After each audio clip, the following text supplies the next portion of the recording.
আসসালামুআলাইকুম। নজরুল সিজ এডুকেশনের পক্ষ থেকে আপনাদের সবাইকে স্বাগত জানাচ্ছি। আশা করি সবাই ভালো আছেন।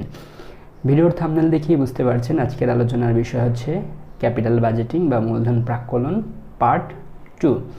এর আগে আমি পার্ট 1-এ থিওরিটিক্যাল ডিসকাশন করেছিলাম। আজকের টিউটোরিয়ালটিও থিওরিটিক্যাল ডিসকাশনই, কিন্তু এইটি ম্যাথমেটিক্যাল রিলেটেড একটি বিষয়।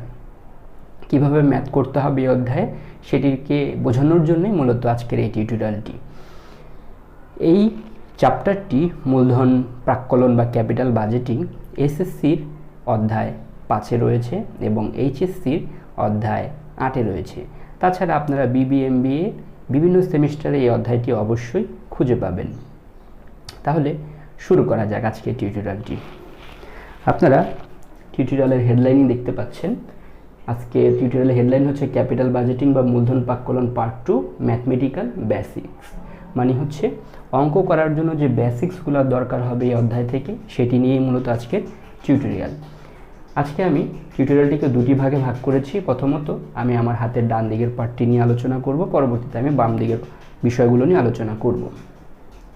প্রথমে এই যে জিনিসটা আমরা দেখতে পাচ্ছি সেটি হচ্ছে প্রজেক্ট ইভ্যালুয়েশন মেথড বা প্রকল্প মূল্যায়নের পদ্ধতি। তার মানে কিভাবে আমরা প্রকল্প মূল্যায়ন করতে পারি সেটি মূলত প্রথমে আমরা আলোচনা করব।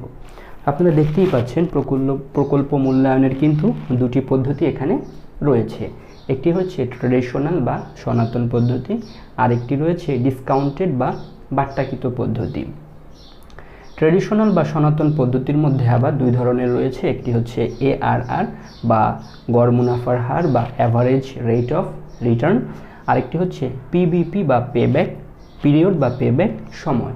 এ দুটি হচ্ছে ট্রেডিশনাল বা সনাতন পদ্ধতি। দ্বিতীয়ত যে পদ্ধতি রয়েছে সেটি হচ্ছে ডিসকাউন্টেড বা বাট্টাকৃত পদ্ধতি। এখানে 5টি পদ্ধতি রয়েছে।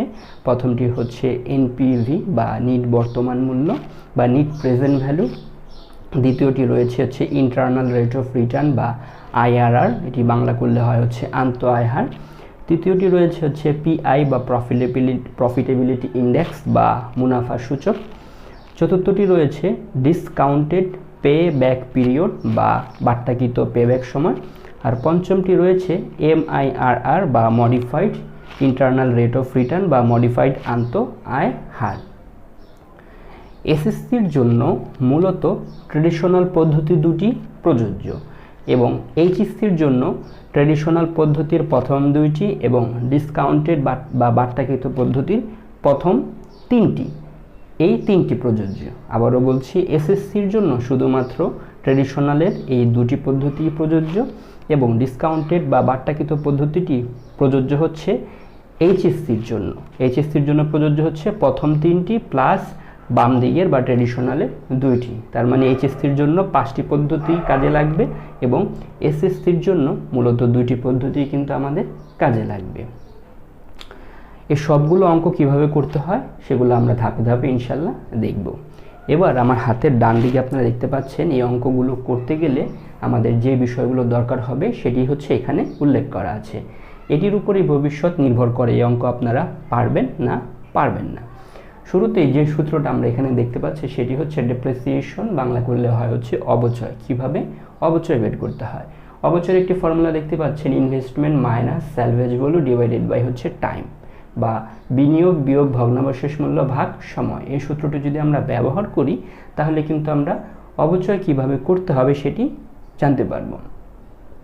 আচ্ছা, পরবর্তীতে যে ক্যালকুলেশন সেটি হচ্ছে ক্যালকুলেশনস অফ ক্যাশ ইনফ্লো বা নগদ আন্তঃপ্রবাহ নির্ণয়। বলে রাখতে চাই, নগদ প্রবাহ কিন্তু দুই রকমের হয়, নগদ আন্তঃপ্রবাহ এবং নগদ বহিঃপ্রবাহ।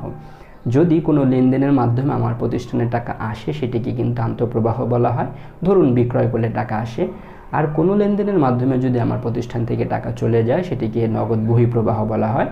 আর নগদ আন্তঃপ্রবাহ যোগ নগদ বহিঃপ্রবাহকেই কিন্তু আসলে নগদ প্রবাহ বলা হয়। তাহলে আমাদের ক্যালকুলেশনটি হচ্ছে কিভাবে নগদ আন্তঃপ্রবাহ নির্ণয় করতে হবে। একটি সূত্র এখানে দেখতে পাচ্ছেন, এই সূত্রটি আপনাদের জানা অতীব জরুরি, তা না হলে কিন্তু আপনার অঙ্ক করতে পারবেন না। শুরুতে আমাদের যে টাকাটি দেয়া থাকবে সেটি হচ্ছে অবচয় ও কর পূর্ব মুনাফা, যেটিকে আমরা cash flow before tax and depreciation বলছি। আমরা এখানে টাকার পরিবর্তে দুটি স্টার ধরে নিলাম।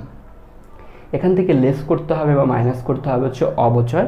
অবচয়ের ইংরেজি আমরা আগেই জানি, ডেপ্রিসিয়েশন কীভাবে বের করতে হবে এখানে দেখানো আছে। ধরলাম আমরা ডেপ্রিসিয়েশনের স্টার এই দুইটি। এখন আমরা যদি অবচয় করপূর্ব মুনাফা থেকে অবচয় বাদ দিই, তাহলে আমরা যে টাকাটি পাচ্ছি সেটির নাম হচ্ছে করপূর্ব মুনাফা বা ক্যাশ ফ্লো বিফোর ট্যাক্স। এইখান থেকে আমাদের বাদ দিতে হবে হচ্ছে কর বা ট্যাক্স। কত পার্সেন্ট বাদ দিব সেটি অঙ্কে অবশ্যই উল্লেখ করা থাকবে। আর কার উপরে কর ধরব? কর ধরব হচ্ছে ক্যাশ ফ্লো বিফোর ট্যাক্সের উপরে সবসময় আমরা কর ধরব। তাহলে আমরা যদি করপূর্ব মুনাফা থেকে করের অ্যামাউন্টটি বাদ দিই, তাহলে আমরা যে টাকাটি পাচ্ছি সেটির নাম হচ্ছে কর পরবর্তী নিট মুনাফা বা ক্যাশ ফ্লো আফটার ট্যাক্স। এতটুকু বের করার পরে আমাদের আবার কি করতে হবে? অবচয় যোগ করতে হবে। যে অবচয়ের টাকাটি আমরা একবার বিয়োগ দিয়েছিলাম সেটি কিন্তু আমরা এখানে আবার যোগ করব। তাহলে আমরা এখানে অবচয় টাকাটি আবার যোগ দিয়ে দেখাচ্ছি। লাস্টে আমাদের যে যোগটি দিতে হবে সেটি হচ্ছে ভগ্নাবশেষ মূল্য বা স্যালভেজ ভ্যালু। এইখানে একটু আপনাদের খেয়াল রাখতে হবে যে আমি কিন্তু এই ক্যালকুলেশনটি 1 বছরের জন্য দেখিয়েছি। এখানে দ্বিতীয় বছর, তৃতীয় বছর, চতুর্থ বছর, পঞ্চম বছর এরকম হতে পারে। স্যালভেজ ভ্যালু বা ভগ্নাবশেষ মূল্য যদি অঙ্কে দেয়া থাকে সেটি যোগ হবে হচ্ছে একদম শেষ বছরের সাথে। ধরুন যদি 5 বছরের অঙ্ক হয় তাহলে 5 নাম্বার বছরের সাথেই শুধুমাত্র স্যালভেজ ভ্যালুটি যোগ হবে, 1 থেকে 4 বছরে কখনোই যোগ হবে না। আর যদি 4 বছরের অঙ্কে হয় তাহলে 4 নাম্বার বছরে গিয়ে স্যালভেজ ভ্যালু যোগ হবে। যদি 3টি বছরের অঙ্ক হয় তাহলে 3 নাম্বার বছরে গিয়ে যোগ হবে। তার মানে স্যালভেজ ভ্যালু বা ভগ্নাবশেষ মূল্য কিন্তু শেষ বছরে গিয়ে যোগ হবে, অন্য কোনো বছরে যোগ হবে না। এই ক্যালকুলেশনটুকু করার পরে আমরা যে টাকাটি পাচ্ছি সেটি হচ্ছে নগদ আন্তঃপ্রবাহ বা ক্যাশ ইনফ্লো।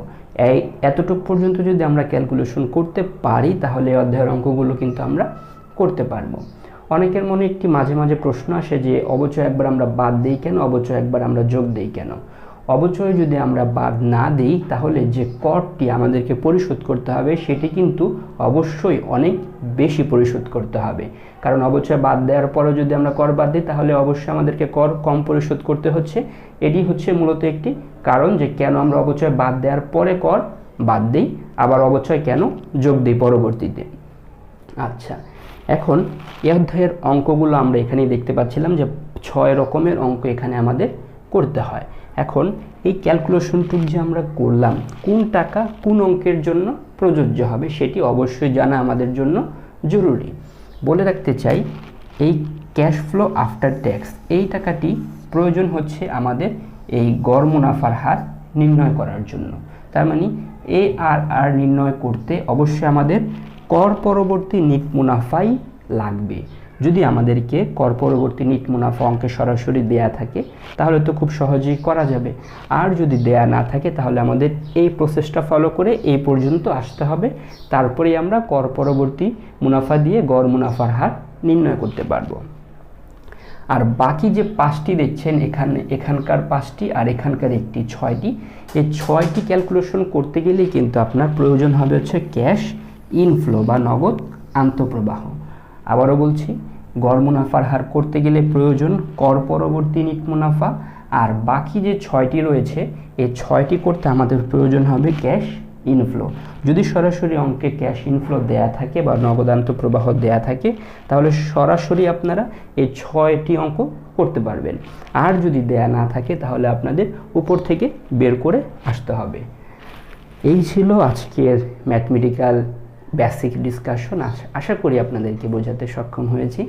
যদি ভিডিওগুলো ভালো লাগে তাহলে অবশ্যই লাইক, কমেন্ট এবং শেয়ার করবেন, এবং আই বাটনে যদি আপনারা ক্লিক করেন তাহলে অবশ্যই টিউটোরিয়াল একটি দেখতে পারবেন। আর আমি একটি পোলিং সিস্টেমও চালু করেছি, যদি টিউটোরিয়াল ভালো লাগে তাহলে আপনারা ইয়েস অথবা নোতে ভোটও দিতে পারেন। ভালো থাকুন, ভালো রাখুন, অবশ্যই আমার চ্যানেলটি সাবস্ক্রাইব করুন। আসসালামু আলাইকুম ওয়া রাহমাতুল্লাহি ওয়া বারাকাতুহু।